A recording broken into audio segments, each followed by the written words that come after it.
So you can see we jacked the one huge advantage to having the bridge jacked up is that we can tighten those bolts from the bottom. It's always better to put the wrench on the nut. It's not always possible, but it's always better. Fortunately, the wrench doesn't get it all the way torqued, so then I got to come back and torque them.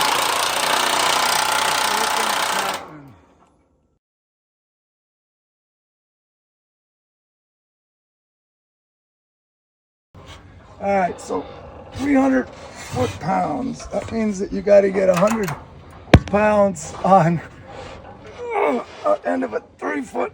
Hey, hear that click? That means it's done, baby. I just did those two. Thank you.